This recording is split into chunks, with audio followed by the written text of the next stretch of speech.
today we are going to welcome Mr. Yao to talk to us about our Health Week this year. So thank you. Yes! Thank you, Addie. Hey, thanks everybody. I'm glad to be here today. So hopefully some of you remember me. I'm Mr. Yaud. I'm looking in at least one classroom right now, and I do remember a few faces in here. But I'm happy to be back. I love Spanish Fork Junior, and I love being here. I miss you guys, and it's always just good to see you guys and see you guys around the community and everywhere else that I run into you at. I was excited to be able to come back and speak today and speak to you guys about your attitude, okay, and why attitude's important. I love the theme of this week. Your attitude determines your direction.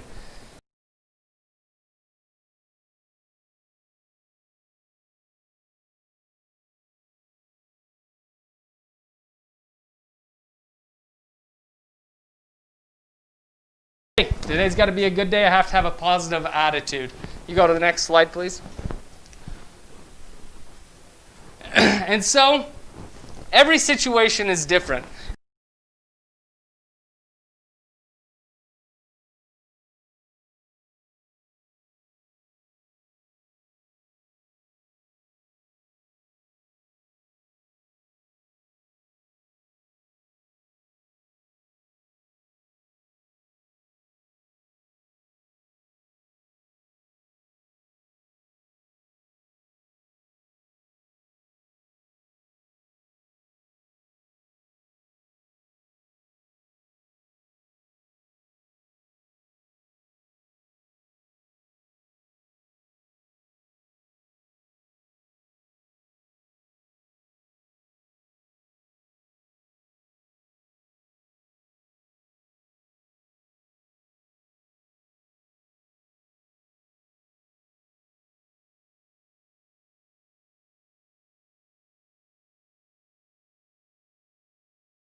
Watching.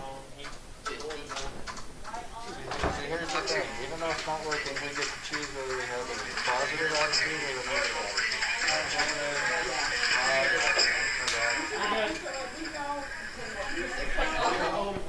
attitude. You're good now? Yep. Everything's fixed again? Okay, Tell them to be quiet. They're ready. All right. Can you hear anything? Can you hear me talking over there? Say something. Check it. Say something, I'm giving up on you. We're listening to you right now. Yeah. Okay, so everybody heard me sing that? Yes, yeah, I think you can. Or I could sing again like, hello, You're live. it's me. All right, I'm live again. All right, back live. Sorry for the technical difficulties. I promise you that was not on my part, okay? Promise that I didn't have anything to do with that. But I do enjoy learning about attitude. I love that you have control over your own attitude. And so in this situation, no matter what situation happens in your life, you have an opportunity to choose. Do you learn from it? Are you going to have a positive attitude? Or are you going to have a negative attitude? So one story that I heard 15 years ago that I absolutely love, because I love baseball and I love history, is about a man named Fred Snodgrass. So can you go to the next slide, please? I hope so. So Fred Snodgrass was a baseball player for the Boston Red Sox. And he was a great baseball player. He was a center fielder. Sorry, not for the Boston Red Sox. Fred Snodgrass played for the New York Giants. This story took place... Oh, up a slide, please. Back. Other way. There we go. So this story took place in the 1912 World Series. Fred Snodgrass played for the New York Giants. They were against the Boston Red Sox. Okay, if you're a true Boston Red Sox fan, you know that the Red Sox won the World Series in 1912. What happened was this was Game 8. Never before has there ever been a Game 8 in any sporting event to win a championship. But here's the history and here's the problem. In Game 2, there were no lights on the field back then. And so it got so dark for Game 2 that the umpires had to call the game a tie. And they said, well, if it has to go to a Game 8, we'll go to a Game 8. So this was Game 8 for baseball in the 1912 World Series. In the 10th inning, the New York Giants had the game won. They were up by 1 run. All they had to do was get 3 outs and win the game. A ball was hit to Fred Snodgrass in center field. Fred Snodgrass, just like normal, called it out to his team. I got it, I got it, I got it. As the ball came down, routine fly ball hits his glove, it falls on the ground. The base runner runs to second, he's safe at second base. Everybody in the stands gasped. Nobody could believe that Fred Snodgrass just dropped the ball. On the next pitch, Fred Snodgrass made an awesome diving catch to save that run from scoring. But the damage was already done because the next 2 batters that got back up to the plate, they had base hits, which the Boston Red Sox ended up winning the World Series. And it was all because Fred Snodgrass dropped the ball.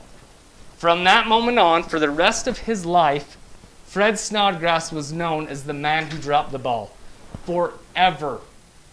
Okay? He played great baseball for 4 more years after this. He was in the World Series 3 times. He never won the World Series.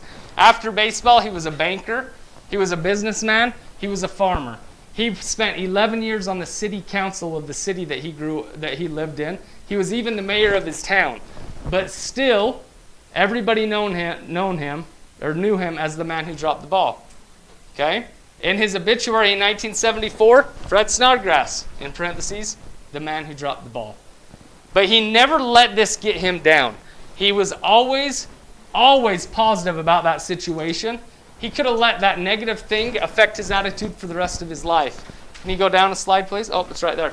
So Fred Snodgrass, in 1940, so 30 years after this happened, he said, "There is hardly a day in my life, hardly an hour, that in some manner or other, the dropping of the fly ball doesn't come up even after 30 years.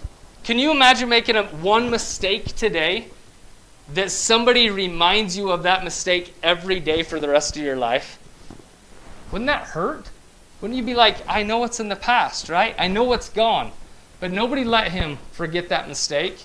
But he learned from it, he lived from it, and he moved on. Next slide, please. So I've always thought, what if I was in that situation? How would I have reacted? How would you guys have reacted in that situation? And then it dawned on me, guess what? I kind of was in that situation at one time. So here behind me, two almost Hall of Famers. Fred Snodgrass, almost a Hall of Famer. And Gentry Fred Youd, almost Hall of Famer for baseball. Right? I'm a good-looking kid back then, aren't I? Notice we have Fred in our name for common. So, next slide, please. I want to tell you a little bit of a story that happened to me. And this happened to me back in Little League. I was on the JC field right down here in town, okay? I thought I was the stud of the team. I was the shortstop, I was the pitcher, I batted first. My dad was the coach, okay? I thought I was the stud of the team. And look, I even have the stats that year to prove it, okay? Have these stats right here. I kept my log, 0 home runs, so I guess I might not have been as good as I thought I was. But I'll never forget a day, one game, I was playing shortstop. It was in the last inning. My team was home team. Bases were loaded, 2 outs. A pop fly was hit my direction. I yelled, I got it, I got it, I got it. And what do you guys think the ball did? Hit me right on top of the head.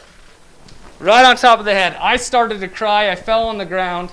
It didn't even hurt that bad. I was just embarrassed. I was embarrassed what had happened to me. And my dad came out and he picked me up by the arm and he took me to the third base dugout. And my dad said something to me that day that has always stuck in my mind. And he pointed at me and said, hey, change your attitude. Your team needs you. Change your attitude. Because I was crying. And at that moment, when I was young, I figured out that was kind of like that dawning moment of, I have power to choose. I can make it a good experience or I can make it a bad experience. I have no idea if we won or lost that game that day. I can't remember anything about the ending of it. I just remember getting hit in the head and being able to change my attitude. You go to the next slide there. So with that being said, I just want you guys to feel that and know that things are always going to happen to you. Everybody has an embarrassing moment. Everybody does things in life that you can't control. You might not have control over your life circumstances, but you do have control over your attitude and how you face your life circumstances. Everybody here in this school, we come from different families, different life backgrounds, different hobbies, right? Different things that we love. We have bad things that happen in our lives all the time, but we have a power to choose whether to make something good of it or whether we make something bad of it. Click the next slide, please. We can't change every little thing that happens to us in life, but we can change the way that we experience it. So to end, I'm going to tell you one more story. And this story, okay, I'm just gonna say one more story, and then I'm going to end it, okay? This story here has had a strong, strong effect on me. It's probably a story that I hold most dear to my heart. And it happened 10 years ago when I was a very first-year teacher in elementary school. I want you guys to think back about your elementary school, that 5th or 6th grade year, okay? How awesome that experience was to be in a class with your friends and having fun. I taught at San Quinn Elementary. And there was one kid that I love still to this day. He's actually out of the country. I think he's living in Turkey right now. He told me on Instagram that he's coming back to Utah here soon. And when he does, I can't wait to get him back here and take him to lunch and tell him this story and to thank him for the effect that he's had on me. But when I taught at Santa Quinn Elementary, there was a student there. His name was James. James was a good kid. He just made a lot of wrong decisions. Okay? He was that kid in class that was hard to motivate, hard to get doing something. He was the one that put his head down on his desk. Sometimes he would rip a paper in half, his test paper in half, and tell me he wasn't going to do it. Okay? He's had struggles. And I worked and worked and worked to try to break that and get into a relationship with him. And it took months to do so. Well, later on in that 6th grade year, it was April, okay, the beginning of April. And the beginning of April is Teacher Appreciation Week, which is the greatest week ever for an elementary teacher. Maybe not for a junior high teacher, but for an elementary teacher, it was awesome. PTA came in, they decorated doors, they had dinners and prizes, and I loved it. It was awesome. We had all kinds of games. Well, there was a teacher just a couple doors down from me, and the PTA came in and they decorated her door in candy bars. And one day I had a student in my class that came down to me and said, "Hey, Mr. Youd, can I talk to you?" I said, "Yeah, what's going on?" And she said, "I saw James, and he keeps going over to that teacher's door and he takes candy bars from the door." And I thought, ha, got him. I'm going to bust James, and I'm going to teach James a lesson. Told the girl thanks. So the next day I walked past the door and I noticed that there's some candy bars that are gone. I thought, okay, I'm going to catch James. So I go over to the door at lunchtime, and I hide kind of behind the corner, and I thought, I'm going to get James. James never came in for lunch that day. I never busted him. Next day, I do the exact same thing. It was Thursday on this day. And I hurried and got my lunch, and I went and I sat in the hallway around the corner, and I was going to try to catch James. And sure enough, right before the bell rings, here comes James down the hallway. And he goes over to the door, and he stops, and he looks both ways, and he reaches up and he takes a candy bar and puts in his pocket. And I thought, yes, I got him. Right then the bell rang. All the kids came back into class. I walk down to my classroom. I get everybody silent reading to calm everybody down. And I asked James, I said, "Hey, James, come with me, bud. We got to talk." I had an outside door of my classroom. So we walked outside and sat against the building. And as the teacher, I began, "Hey, James, you know better than that. Why would you do that? You know you made the wrong decision. You've lied to me when I asked you if that was you at the first time. Why are you acting this way? You've got to be better." James sat there on the ground, on his bum, his knees up, took his elbow, and buried his head down in his elbow. I looked at James again, pointed at him, said, "I'll be back to talk to you." Walked back into the classroom, made sure everybody's doing okay. I went back outside.